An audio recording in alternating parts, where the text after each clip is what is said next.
This week, Google are to allow Bitcoin and crypto adverts starting on January the 29th. Alex Gladstein of the Human Rights Foundation reports on how Bitcoin is monetizing stranded energy. And the US government has filed a notice to sell $130 million worth of Bitcoin. Before we kick off, please remember to hit that subscribe button wherever you are watching or listening. Okay, let's dive into the stories from the week. Our first story highlights a report by Alex Gladstein, who is the Chief Strategy Officer at Human Rights Foundation. The report focuses on how Bitcoin is revolutionizing stranded energy in Africa. Not only is Bitcoin facilitating the financing of electrical infrastructure, but it's also expanding financial freedom across the continent. The report is a 20-minute read, but maybe if you're like me and you're a pretty slow reader, I would account for 30 minutes. It can be found in our newsletter, which is linked down below. Next, we move on to Lebanon for Peter McCormack's new documentary called Lebanon: Life After the State. He traveled to Beirut to understand Lebanon's economic crisis, political deadlock, and the collapse of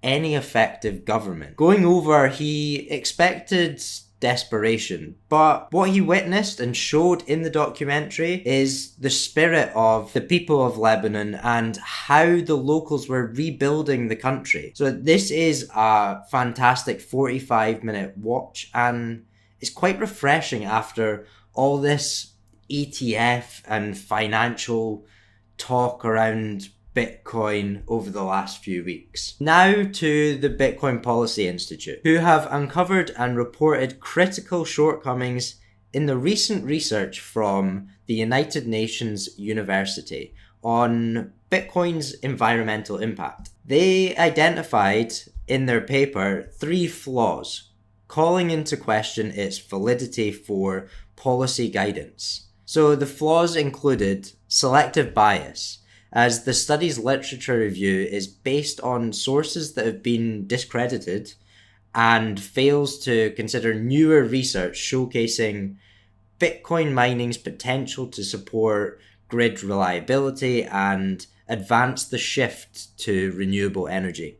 They also highlight flaws with data misapplication and the methodologies used. But I will leave this for you to dive into more if you choose to, because they are really long reads and I've linked them down below. Moving on, we saw a 5-minute trailer for a film called No More Inflation about Bitcoin mining electrifying Africa.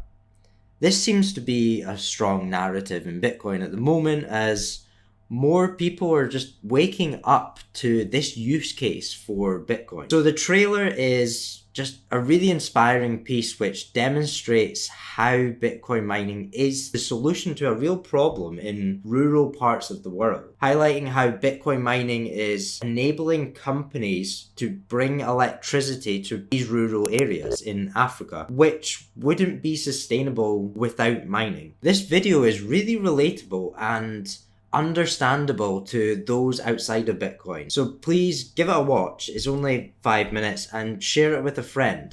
I've been doing that and it's starting to click with a lot of my friends who don't even care about Bitcoin. And if you want to help the filmmaker or find out more, then click the link to our newsletter below, and I've hit a link there to his website. Now on to the US government, who have filed a notice to sell $130 million worth of Bitcoin. Now, why do the US government have Bitcoin?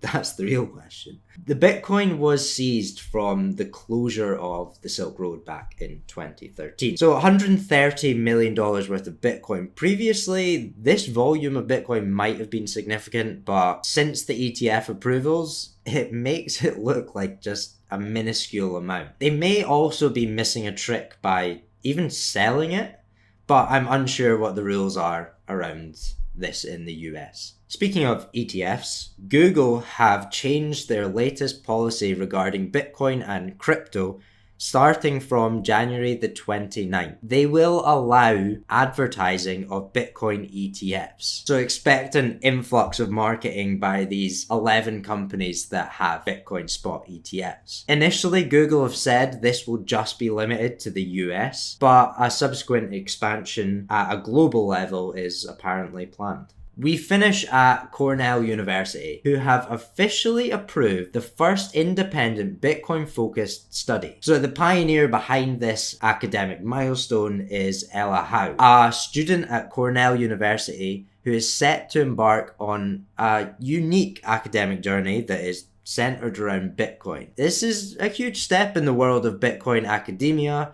from a very prestigious university. That's all from us this week. Thank you so much for tuning in. Please don't forget to subscribe wherever you are watching or listening, and click the link below to get all of the links to everything we've been talking about today. Have a great weekend.